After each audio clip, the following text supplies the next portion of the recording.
6월 7일 오늘 잠언 20장 1절부터 15절의 말씀입니다. 구약성경 잠언 20장 1절부터 15절 말씀을 제가 한 절, 여러분이 한 절, 마지막은 다 같이 그렇게 교도감에 읽겠습니다. 포도주는 거만하게 하는 것이요 독주는 떠들게 하는 것이라. 이에 미혹되는 자마다 지혜가 없느니라.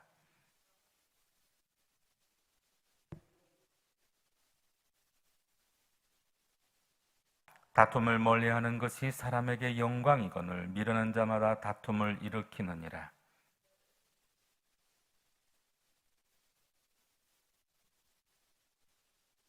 사람의 마음에 있는 모략은 깊은 물 같으니라. 그럴지라도 명철한 사람은 그것을 길어내느니라.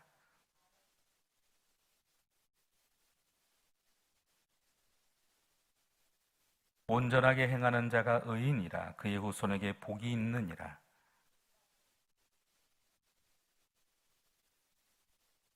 내가 내 마음을 정하게 하였다, 내 죄를 깨끗하게 하였다 할 자가 누구냐?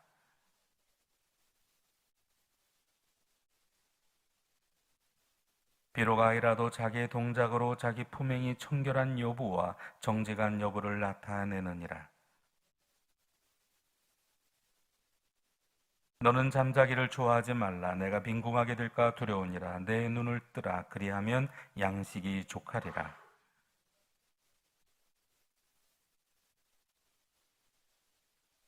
함께 있습니다. 세상에 금도 있고 진주도 많거니와 지혜로운 입술이 더욱 귀한 보배니라. 아멘. 오늘부터 보는 이 20장은 경건 생활에 대한 교훈들이 나열되어 있습니다. 특별히 그 내용을 두 가지로 또 압축해 본다고 하면, 첫 번째는 1절부터 7절에 절제의 미덕이 강조가 되고, 두 번째는 하나님의 주권에 대한 순종에 바로 강조가 되는 것이 바로 오늘 본문의 전체적인 내용이라고 볼 수 있습니다. 1절부터 7절까지 보면 누가 진짜 지혜자고 믿을 만한 사람인지 어떻게 우리가 알 수 있을까? 그것은 사람의 말과 주장만 가지고는 알 수가 없다라는 거예요. 중요한 것은 말과, 그리고 이 말보다 더 중요한 것은 바로 행동이라고 하는 거죠. 지혜자라고 하면 결코 포도주와 독주를 즐기지 않을 것입니다. 술이라고 하는 것은 맑은 정신을 흐리게 하고 판단력과 그리고 분별력을 잃어버리기 때문에 그렇습니다. 사람들이 농담처럼 말하잖아요. 이 술 한 잔을 먹으면 좋은데 이 두 번째 잔부터는 이 술이 사람을 먹게 된다고. 그래서 사람들은 자기 합리화를 합니다. 월요일날은 원래 먹고, 화요일날은 화나서 먹고, 수요일날은 술술 넘어간다고 먹고, 목요일날은 목이 터져라 먹고, 금요일날은 금방 먹고 또 먹고, 토요일날은 토하듯이 먹고, 일요일날은 일일이 찾아가면서 먹고. 근데 이것이 의미가 없다라는 거예요. 세상에 여러분 많은 것을 잊어버리겠노라고 먹어보고 마음을 달래려고 먹어보지만, 그러나 여러분 정작에 술이 깨고 나면, 사실은 제가 잘 경험을 못 해봤어요. 그래서 제가 아는 친한 친구한테 물어봤습니다. 야, 이 맥주 맛이 어떠니?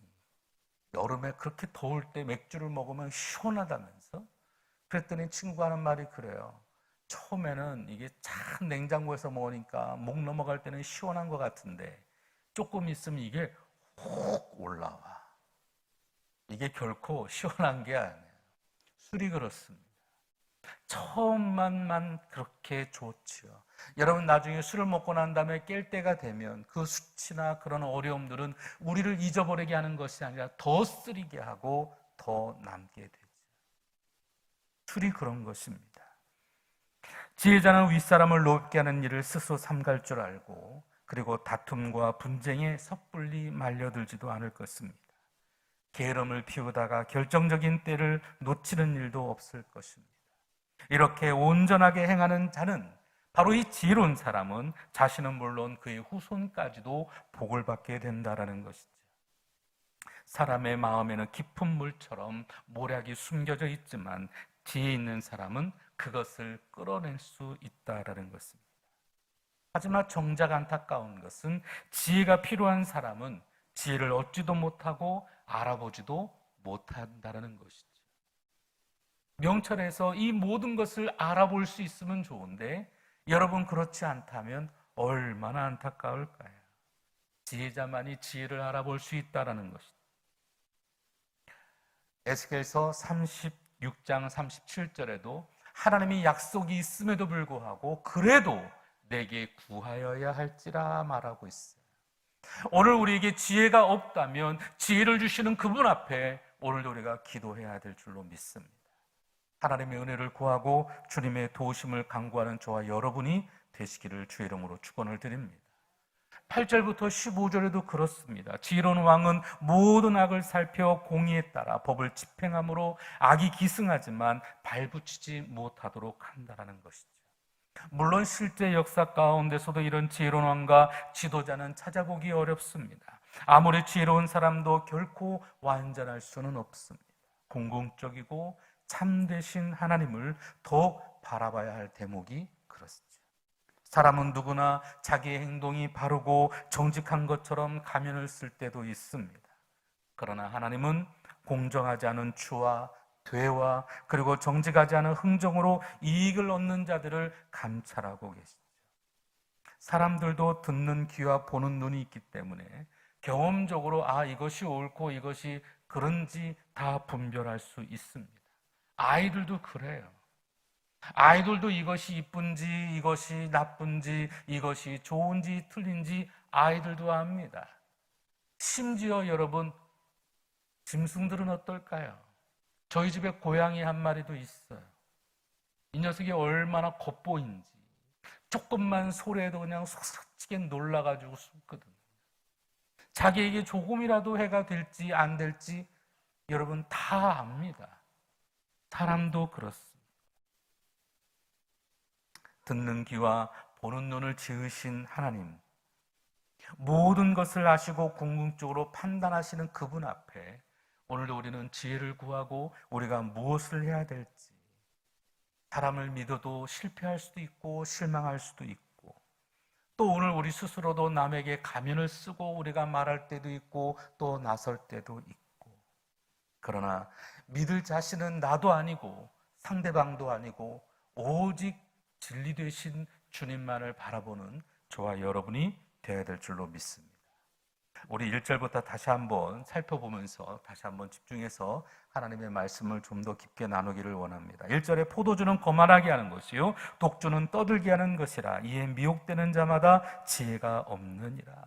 포도주는 사람을 거만하게 만들어요. 그리고 독한 술은 사람을 소란스럽게 합니다. 아니 솔로몬이라는 사람이 이걸 어떻게 알았을까요? 이 술 한 잔만 들어가면 사람이 이상하잖아요. 요즘에도 뉴스에 한참 오르고 내리고 계시는 분이 있잖아요. 술을 거나게 들고 괜히 택시기사 저기 하고 그로 인해서 자신이 더 나가야 될 이런 모든 것들을 망쳐버린 것도 있어요. 이 술이라고 하는 것이 그렇습니다.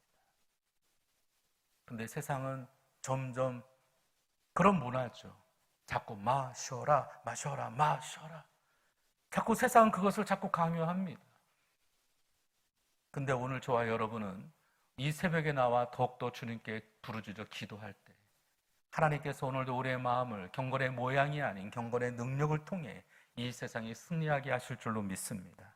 2절에 왕의 진노는 사자의 부르짖음 같으니 그를 노하게 하는 것은 자기 생명을 해하는 것이라. 왕의 노여움은 사자의 부르짖음 같으니 그를 노하게 하면 목숨을 잃어버리죠. 어르신이 어떤 삶인지 그리고 어떤지 여러분 그 심기를 여러분 잘 헤아릴 수 있어야 되지 않을까요? 그걸 분별을 못하고 그냥 무작정 들이대면 어떻게 될까요? 항상 저와 여러분은 오늘 우리가 윗사람을 항상 존경하고 그리고 우리 가운데 어떤 일이 일어날지 항상 지혜롭게 우리의 말과 행동들을 해나가야 될 줄로 믿습니다. 사실 담임 목사님께 결제 받으러 갈 때 여러분 그 심기를 살펴봐야 되지 않을까요? 어르신한테 여러분 그걸 알아야 되지 않겠습니까? 항상 오늘 저와 여러분이 아니면 우리 주위 가운데 항상 상대방을 바라보더라도 항상 오늘 우리는 늘 기분 좋게 그리고 노여움이 아닌 늘 주의 사랑으로 돕고 나아갈 수 있는 저와 여러분이 되어야 될 줄로 믿습니다. 3절에 다툼을 멀리하는 것이 사람에게 영광이거늘 미련한 자마다 다툼을 일으키느니라. 다툼을 멀리하는 것이 자랑스러운 일인데 어리석은 사람은 너무나도 쉽게 다투게 만든다라는 거예요. 어떤 사람은 똑같은 일인데도 문제를 자꾸 만드는 사람이 있고, 어떤 사람은 그 문제를 덮고 오히려 더 모든 것을 조화롭게 만들어가는 사람이 있습니다. 오늘 저와 여러분이 그와 같은 피스메이커가 되기를 주의 이름으로 부탁을 드립니다. 우리 그런 의미에서 항상 저희 담임 목사님을 존경하는 이유 중에 하나는 어떤 상황에서도 다툼보다는 화합과 그리고 하나 되게 하려고 하는 목사님의 마음을 볼 수 있어요. 우리 크리스찬의 모습은 바로 그런 것입니다.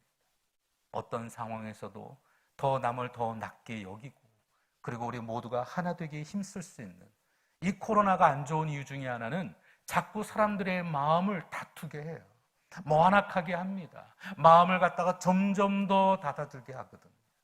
그럴 때일수록 우리는 더 낮게 다툼이 아닌 주의 평강과 기쁨을 나눌 수 있도록 돕는 역할을 하는 저와 여러분이 되어야 될 줄로 믿습니다. 4절에 게으른 자는 가을에 밭갈지 아니하나니 그러므로 거둘 때에는 구걸할지라도 얻지 못하리라. 이 가을이라고 하는 것은 이스라엘도 마찬가지예요. 우리하고 이 음력이 비슷하거든요. 이 원래 본문에는 가을이라고 하는 단어는 추울 때라고 예레미야 36장에 동일한 단어로 번역되어 있어요. 팔레스타인에서는 이 가을에 9월 말부터 그리고 12월까지 이른비가 옵니다. 원래 이 비가 안 오는 때에, 안 오는 나라에 이 이른비가 조금씩 내려요. 그때 여러분 준비를 하죠. 이때 밭을 갈고 씨를 뿌리지 않으면 거둘 수가 없다라는 거죠. 마찬가지로 오늘 저와 여러분이 수고하는 것은 반드시 열매 맺게 되어질 줄로 믿습니다. 5절에 사람의 마음에 있는 모략은 깊은 물 같으니라. 그럴지라도 명철한 사람은 그것을 길어내느니라. 지혜와 명철에 대한 칭찬으로 바로 명철이 있는 자만이 사람의 깊은 마음 속에 있는 그 참된 지혜 충고를 알아차릴 수 있음을 교훈하고 있습니다. 이 먼저 상반절에 보면 이 솔로몬이 사람의 마음에 있는 모략을 깊은 물에 비유하고 있습니다. 이 깊은 물과 같은 이 모략을 어떻게 알 수 있을까요? 지혜 있는 사람은 이 깊은 물을 길어내는 것과 같다라는 것입니다. 이 대학이라고 하는 책이 있어요. 공자가 쓴 건데 거기에 보면 도선자 시오적이요 도악자 시오사라는 말이 있습니다. 조금 있죠? 이 말이 무슨 뜻이냐면 사람에게 항상 좋은 말만 그래 나쁜 일을 했어도 괜찮아 하는 사람은 나중에 도적이 되고, 오늘 우리 가운데 실수와 그리고 잘못된 일을 갖다가 바로잡아주는 사람은 나에게 있어서는 진정한 스승이 된다라는 말이 있습니다. 오늘 우리가 이 행동을 우리 삶을 우리가 어떻게 알아갈 수 있을까요? 참된 지혜가 그래서 필요합니다. 내게 어떤 말을 해주는지, 그리고 내게 어떤 일들이 일어나야 되는지, 여러분 그 참된 지혜를, 그리고 우리 마음 깊숙한 곳에부터 끌어올릴 수 있는 그와 같은 지혜가 오늘 저와 여러분 안에 일어나기를 주 이름으로 축원을 드립니다. 6절에 많은 사람이 각기 자기의 인자함을 자랑하나니 충성된 자를 누가 만날 수 있으랴. 충성되고 믿을 만한 사람으로 묘사되는 지혜로운 사람의 그 가치, 여러분 이것이 얼마나 중요한지 모릅니다. 사람들은 저마다 다 내가 좋아, 내가 잘났어, 오늘도 내가 제일이야라고 이야기들을 많이 합니다. 그러나 충성된 사람을 만나기가 조음처럼 쉽지 않다라고 하는 것을 마치 의문문을 통해서 그렇게 이야기하고 있어요. 충성된 사람이란 친절과 자비를 베풀되 진실한 마음에서 행하는 것을 의미합니다. 사실 이 성전에 앉아 계시고 지금 유튜브로 예배드리는 우리 성도분들쯤 되면 그래도 오늘 우리가 살아온 날이 있는데 이게 가짜인지 진짜인지 정도는 다 알잖아요. 이 사람이 말하는 것이 가짜인지, 이 사람이 얼마나 진실되게 이야기하는지, 아니면 그냥 이 사람이 그래 오늘 그 진심쯤은 우리가 알아볼 수 있어야 할 줄로 압니다. 오늘 우리가 진실되게 행하고 그것을 안다면 더 우리는 그렇게 행동하고 살아가야 될 줄로 믿습니다. 7절에 온전히 행하는 의인이라 그의 후손에게 복이 있으리라. 온전히 행하다라는 말은 자신을 향해 오는 많은 유혹과 시험에도 불구하고 이 자신의 내면에 간직된 선과 그리고 정직의 선을 지키며 하나님 앞에 정직하게 행하기 위해 힘쓰는 바로 삶의 모든 면모를 의미하는 것이죠. 온전하게 행한다라는 것은 그래서 중요합니다. 우리가 이 땅을 살아가되 온전하게 그냥 하나님 앞에서만 하는 것이 아니라 뒤에서는 딴짓하고 다르게 살아가는 것이 아니라 앞과 뒤가 동일하게 항상 주님이 계시든 그렇지 않든 어느 곳에 있든지 우리가 동일하게 온전한 삶을 살아가는 것이 중요합니다. 8절에 심판자리에 앉은 왕은 그의 눈으로 모든 악을 흩어지게 한다라는 것입니다. 모든 악을 흩어지게라는 것은 선악간에 공평하게 재판해서 악의 근원을 제거하는 것을 의미하죠. 9절에 내가 내 마음을 정하였다, 내 죄를 깨끗하게 하였다 할 자가 누구냐? 사람들이 누가 내 마음이 깨끗하다, 누가 내 죄를 말끔히 씻었다라고 말할 수 있는 사람이 누가 있겠느냐라는 것입니다. 10절에 한결같지 않은 저울추와 한결같지 않은 되는 다 야훼께서 미워하시느니라. 규격에 맞지 않는 저울추와 속이는 이 모든 것들은 다 야훼 하나님이 미워한다라는 것이죠. 11절에 비록 아리라도 자기의 동작으로 자기의 품행이 청결한 여부와 정직한 여부를 나타내느니라. 이 나타낸다라고 하는 것은 원문상 위장한다라고도 해석이 가능하다라는 거예요. 사람이 어른이든 아이든 할 것 없이 자기의 행동을 감추고 마치 가면을 쓴다라는 뜻이 돼요. 또한 나타낸다라고 해석을 한다면 아이나 어른이나 아무 말로는 그럴싸하게 여러분 보인다 할지라도 그의 행동을 보면 진짜 정직하고 순전한지 알아볼 수 있다라는 뜻이 되죠. 오늘 본문의 20장에 우리 1절부터 오늘 동일하게 내용들이 계속 이어져 와요. 우리가 진짜인지 가짜인지 온전하게 살아가는 것이 무엇인지 여러분 이것을 구별하고 그렇게 살아가야 한다는 거예요. 12절에 듣는 귀와 보는 눈은 다 야훼께서 지으신 것이라. 이 모든 것을 다 하나님이 지으셨어요. 그래서 오늘 우리는 이 보고 듣고 하는 모든 것에 여러분 최종적인 판단이 누구의 몫이냐? 우리가 사람을 보고 판단하는 것이 아니라 하나님께 맡겨야 한다는 거예요. 내가 그렇게 섣불리 행동하는 것이 아니에요. 저도 굉장히 급한 사람이라 쉽게 결정을 내릴 때가 있거든요. 근데 그러지 말아야만 합니다. 주님께 맡기고 오늘도 내가 혹시나 여러분 그렇잖아요. 사람의 선입관이라고 하는 것이 얼마나 여러분 나쁜지 몰라요. 한 번 얘기를 들으면 상대방이 무슨 얘기를 하든 나는 이미 결정되었거든요. 그래서 듣는 귀와 보는 눈은 하나님 지으신 것이라. 내가 하는 것이 아니라 하나님께 모든 것을 맡기기를 주 이름으로 부탁을 드립니다. 13절에 너는 잠자기를 좋아하지 말라. 내가 빈궁하게 될까 두려우니라. 내 눈을 뜨라. 그리하면 양식이 족하리라. 이거는 뭐 말할 수도 없어요. 세상에는 여러 종류의 사람이 있다고 그래요. 똑똑한 사람, 그리고 게으른 사람, 그리고 멍청한 사람, 부지런한 사람. 여러분 멍청하고 게으르면 이건 말할 것도 안 돼요. 그죠? 근데 세상에 어려운 사람이 누구냐? 아무 생각 없는 멍청한데 부지런한 사람. 이런 사람들은 사고치기 딱 좋죠. 생각 없이 그냥 막 부딪히니까 뭔가를 해야 된다고 하니까 여러분 그것을 뒤치다 관리하려면 얼마나 어렵습니까? 근데 똑똑하고 부지런한 사람 이거 어렵습니다. 더 어려워요. 이런 사람과 살려면 더 어려워요. 아내든 남편이든 이런 사람이 있으면 정말 피말리죠. 똑똑하고 부지런하고 완벽해. 근데 여러분 세상에 참 좋은 건 뭐냐면 좀 생각은 좀 있는데 조금 게으른 사람이 낫더라고요. 저 같은 사람. 오늘 우리가 삶을 살아가다 보면 조금은 빈틈도 있어야 하고 그리고 상대방에 대해서 나보다 더 낮게 여기고 하지만 항상 우리의 삶을 돌아보며 하나님의 뜻을 구하고 은혜를 구하는 저와 여러분이 되어야 될 줄로 믿습니다. 14절에 물건을 사는 자가 좋지 못하다 하다가 돌아간 후에는 자랑하느니라. 사실 어떻게 솔로몬이 이런 것을 할 수 있었을까요? 왕으로서 그냥 모든 것을 다 주는 것을 받기만 했을 텐데. 물건을 살 때는 사람들이 그렇습니다. 이거 안 좋아. 이거 흠이 있는데. 이거 뭐가 안 좋은데. 사람들이 그래요. 어떻게 해서든지 자기가 살 때는 조금 더 가격을 흥정하려고 깎으려고 그러고, 안 좋다라고 이야기하다가 그것을 갖다 요즘 말로 득템하고 나면 사람들은 자랑하죠. 내가 이렇게 싸게 주고 샀다. 나 이렇게 했다. 우리는 다 그런 삶을 살아가요. 그런데 정작 중요한 것은 무심코 할 수 있는 사소한 거짓말이라도 오늘 우리는 하지 말아야 한다는 거예요.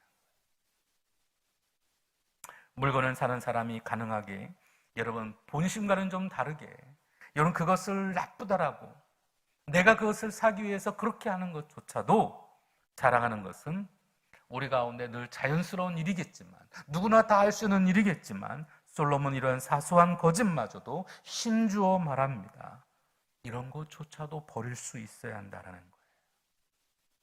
그래서 물건을 손에 준 난 다음에 오늘 우리가 확 180도 달라지기보다, 세상에 그런 일도 있잖아요. 내가 정말 열심히 발품 팔고 많이 인터넷도 뒤져보고 해서 샀는데 어떤 사람은 나보다 더 싸게 샀어. 여러분 이럴 때가 더 큰 절망도 없어요. 그렇잖아요. 하지만 오늘 우리가 물건을 사기 전과 후가 동일한, 여러분 그런 삶을 살아갈 수 있기를 주 이름으로 부탁을 드립니다. 우리 마지막 15절, 시간이 좀 지나갔지만, 세상에 금도 있고 진주도 많거니와 지혜로운 입술이 더욱 귀한 보배니라 말합니다. 지혜와 금이나 은, 이 모든 보화를 비교해서 이 지혜의 귀중함을 강조하는 구문은 성경에 여러 군데 등장합니다. 특별히 잠언에도 3장과 8장과 16장에도 그렇게 이야기합니다. 하나님을 알지 못하고 경외하지 않는 사람들, 일반적으로 세상의 재물이나 명예를 얻는 것에 인생 최대의 목표를 삼죠. 요즘 사람들 말하는 것을, 이야기를 듣다 보면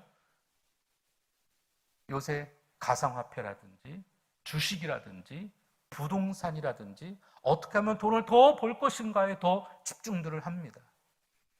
영혼을 끌어당기, 영끌이라도 해서 어떻게 해서든지 집을 장만하고 그리고 남들보다 더 잘 살아야 한다는 것이 목적처럼 그렇게 세상은 살아가고 있죠. 그러나 은과 금과 이 모든 보배들은 이 세상에서 잠시 동안만 우리에게 허락되어진 것들입니다. 이것이 우리에게 영원한 것들은 아닙니다. 한순간에 우리 손에 줄 수도 있으나 또한 부지불식간에 다른 사람의 손으로 넘어갈 수도 있는 거죠. 며칠 전에 이 교육자 사이 안에서 누가 이 주식에 대한 이야기를 좀 했어요. 어디를 들어가면 공짜 주식을 하나 받을 수 있다는 거예요. 이 공짜라니까 저도 한번 해봤어요. 근데 이 주식이 하나가 들어왔어요. 근데 이 주식 때문에 제가 핸드폰을 갖고 싶습니다. 이게 얼마나 올랐나? 이게 얼마나 올랐나? 몇백 원 올랐다가 몇백 원 떨어지기도 하고요. 어느 날 몇천 원 올라갔다가 또 몇천 원 떨어지기도 하고요. 한 3주 동안 그냥 똑같아요.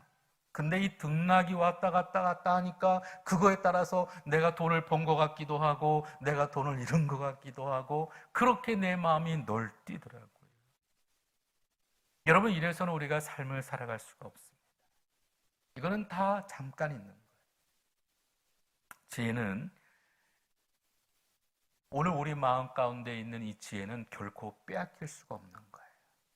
금과 은처럼 널뛰기를 하고 가상화폐처럼 그리고 주식처럼 부동산처럼 여러분 왔다 갔다 하는 것이 아닙니다. 오늘 우리 마음의 지혜를 구하고 주의 은혜를 구하고 오늘 이 20장에 말하고 있는 것처럼 특별히 오늘 이 마지막 절에 이 사실을 밝힘으로 하나님을 경외하는 지식의 근본을 추구하는 것이, 이 지혜를 구하는 것이 우리 인생의 목표가 되어야 하는 것을 말씀하고 있습니다. 오늘 이 새벽에 오늘 저와 여러분에게 주시는 이 하나님의 말씀을 통해 오늘도 우리의 마음이 널뛰는 세상에 흔들리는 것이 아니라 흔들리지 아니하는 온전케 하시는 하나님의 은혜를 구하는 저와 여러분이 되어지기를 주 이름으로 부탁을 드립니다. 기도하겠습니다. 참 좋으신 아버지 하나님, 세상에 금도 있고 진주도 많거니와 지혜로운 그 입술은 더욱 귀한 보배라고 말씀합니다. 오늘 우리 가운데 흔들리지 아니하는 하나님의 은혜를 더하여 주옵소서. 이 새벽에 간구하고 의지하오니 우리에게 주의 은혜를 부어주시고 이 세대에 하나님의 평강과 기쁨의 은혜가 가득 임하게 하여 주옵소서. 예수님의 이름으로 간절히 기도드리옵나이다.